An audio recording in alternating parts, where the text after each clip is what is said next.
కాదమ్మా ఇన్ని యాక్షన్లు చేసావు కదా, ఒక యాక్షన్ లో భయపడ్డారా, ఒక యాక్షన్ లో ఏ యాక్షన్లలో భయపడలేదు, నేను ఏ యాక్షన్లలో భయపడలేదు. బాధపడ్డారా? నేను ఎక్కడ బాధపడలేదు. కామ్రేడ్స్ చనిపోతే ఇక మామూలుగా బాధ ఉంటది, మనమే బాధపడితే కొత్తగా వచ్చిన కామ్రేడ్స్ ఎట్లా బాధపడతారు? ఇక యుద్ధంలో సావడం గెలుపు అనేది సహజమే. అది నేను ఏ రోజు కూడా బాధపడలేదు, ఏ రోజు కూడా నాకు కన్నీళ్ళు రాలేదు. ఇప్పుడు నల్లమల్ల అడవులకి ఛత్తీస్గఢ్ అడవులకు తేడా ఏంటి? అది అంత చిక్కని ఫారెస్ట్ కదా. ఛత్తీస్గఢ్లో అంటే ఇట్లా మనం పండుకొని చూస్తే మూగులు కనిపించదు. ఆ ఫారెస్ట్లో మనము కొత్తగా పోయిన వాళ్ళము, ఇక్కడ పోతే మనకు దారే మళ్ళీ దొరకదు రావాలంటే. విలేజ్లు కూడా దగ్గర దగ్గర ఉంటాయి అవి, కానీ మనకు భాష ప్రాబ్లము. మన వాళ్ళు ఏం చేసిరంటే ఒకప్పుడు ఎవరన్నా వస్తే వాళ్ళని సంపుండి అనే ప్లాన్ చేసిరంట. ఇప్పుడు ఏం చేసారు, ఎవరన్నా వస్తే పార్టీ వచ్చేదాకా వాళ్ళని అప్పగించాలి. ఆ ఇన్ఫార్మర్ అయినా సరే ఎవరైనా సరే వాళ్ళని మనకు అప్పగించాలనేసి ప్లాన్ చేసినారు. 2007లో మీరు సరెండర్ అయ్యారా? ఎవరి దగ్గర? జయకుమార్. మీరు ఇంకెవరు అంటున్నా? నేను ఇంకొక అతను ఆజాద్ అని అక్కడ కాసరాజ్. ఎవరి ద్వారా సరెండర్ అయ్యారా? సురవరసు దగ్గర. ఆరోగ్యం బాగాలేదని బయటకు వచ్చారు. ఆరోగ్యం విషయం పార్టీకి చెప్పారా? పార్టీ అంటే నేను అసలు విషయం మర్చిపోయినా. ప్రసాద్ అని ఒక చిన్న అబ్బాయి 15 సంవత్సరాలే ఉంటాడు.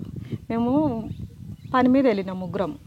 పని మీద వెళ్తున్న క్రమంలో వాళ్ళు ముగ్గురు అటువైపు పని మీద వెళ్ళారు, నేను ఒక్కదాన్ని ఒక పని మీద వెళ్ళిన. ఆ పని మీద వెళ్ళే క్రమంలో నా దగ్గరికి నుంచి విడిపోయిన 10 నిమిషాలకే వాళ్ళకి ఎన్కౌంటర్ అయింది. మేము కాంటాక్ట్ పెట్టుకున్న ఆయనతోటి. ఆ 10 నిమిషాలల్లో ఒక కామ్రేడ్ చనిపోయినాడు. అయితే ఇట్లనే విలేజ్ ఉంటుంది, ఇట్లా రోడ్డు ఉంటుంది.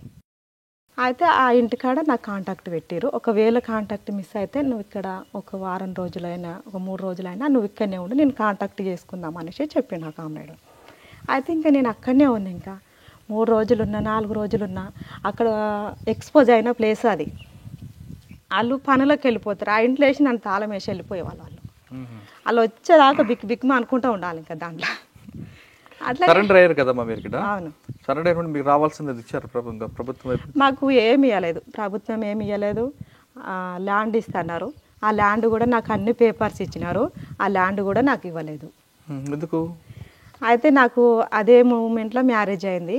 మా భర్త కూడా నన్ను పంపించలేదు. ఇంకా ఎవరు ఇప్పుడు ఏం చేస్తున్నారు? భర్త వ్యవసాయం చేస్తాడు, మామూలుగా ప్లాట్ల దందలు చేస్తాడు. ఇప్పుడా? కాదమ్మా, ఇంటికి వచ్చిన తర్వాత మీ అమ్మ నాన్న ఏమన్నారు నన్ను చూసి? మా అమ్మ నాయన ఇంకా చాలా సంతోషపడ్డారు వచ్చిందని. మా అమ్మ నాయన వాళ్ళకే మా కుటుంబంలోనే నన్ను పట్టించినారు. ఎవరు?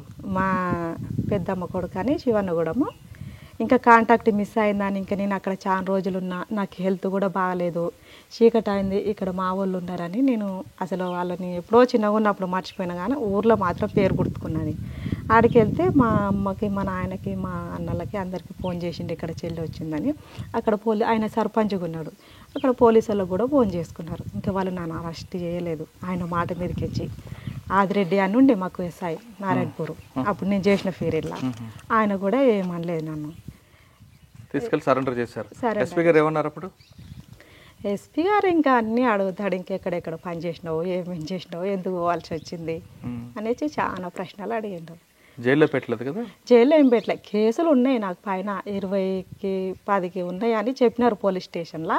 ఇవి ఎప్పుడైనా చేయొచ్చు అంటే ఎందుకు చేస్తారా అని అంటే, మరి సరెండర్ అయినప్పుడు ఎందుకు పెట్టలే నా పైన, మరి నన్ను ఎందుకు ఇట్లా చేసారు, మరి ఎప్పుడైనా వెళ్ళిపోవచ్చు, ఎప్పుడైనా నీ పైన కేసులు పెట్టవచ్చు అని నాకు నారాయణపురం స్టేషన్లో ఉంది, అది ల్యాబ్లో ఉన్నాయి, దాంట్లో ఉన్నాయి, చూసినా నేను.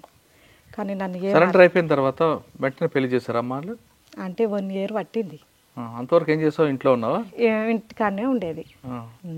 కానీ అప్పటికిప్పుడు కాంటాక్ట్ అవ్వలేదా వాళ్ళు?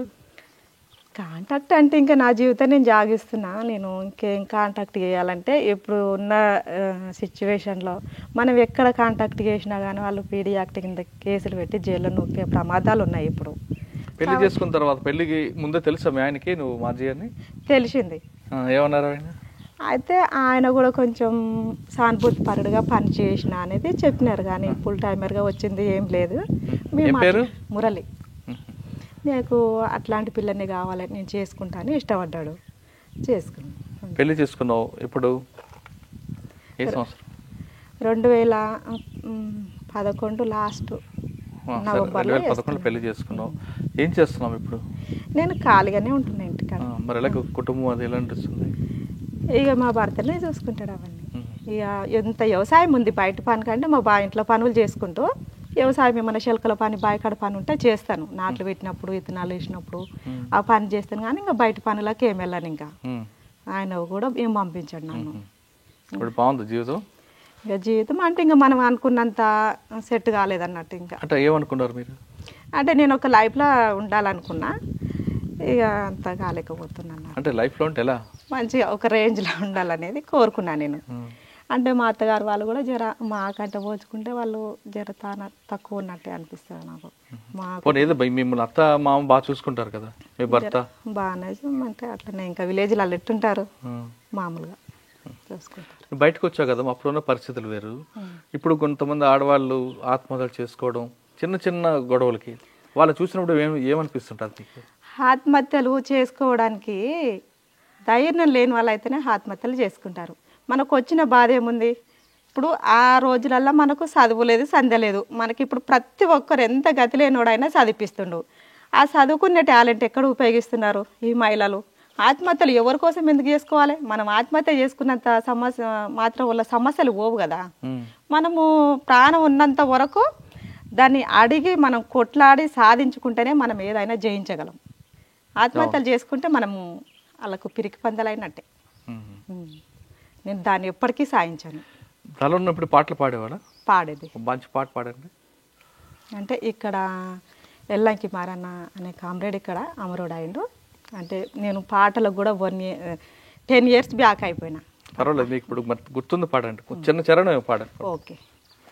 అన్నన్న ఎల్లంకి మారన్నా నీకు వేల వేల వందనాలన్నా, అన్నన్న ఎల్లంకి మారన్నా నీకు వేల వేల వందనాలన్నా, అమ్మ ఒడిలో ఉన్న నాడే నీవు అన్నీ నేర్చుకున్నవయ్యా, కమ్మిన చీకటి కాల రాసుకుంటూ వెలిగిన సూర్యుడవే, అన్నన్న ఎల్లంకి మారన్నా నీకు వేల వేల వందనాలన్నా, ఉగ్గు పాలతోటి నీవు ఉద్యమాన్ని నడిపినావు, కమ్మిన చీకటి కాల రాసుకుంటూ వెలిగిన సూర్యుడవే, అన్నన్న ఎల్లంకి మార అనేది కొంచెం గుర్తుంది.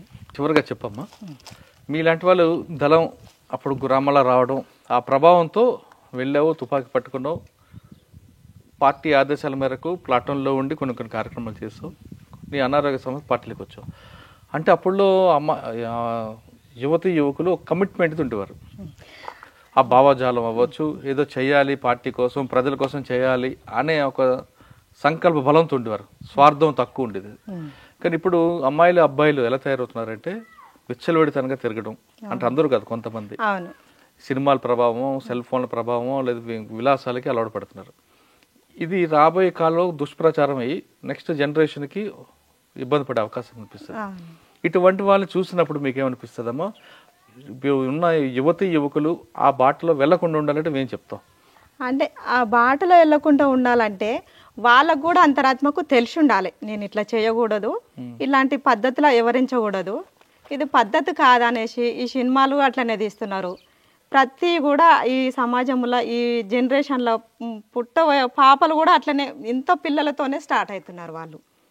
కాబట్టి ఆ పద్ధతులు వెళ్ళకుండా మాలాగా అర్థం చేసుకుంటారని నేను భావిస్తున్నాను. కానీ అర్థం చేసుకున్న సిచ్యువేషన్లో అయితే ఈ సమాజం అయితే లేదు. కొంపు సమాజం ఈ సమాజం.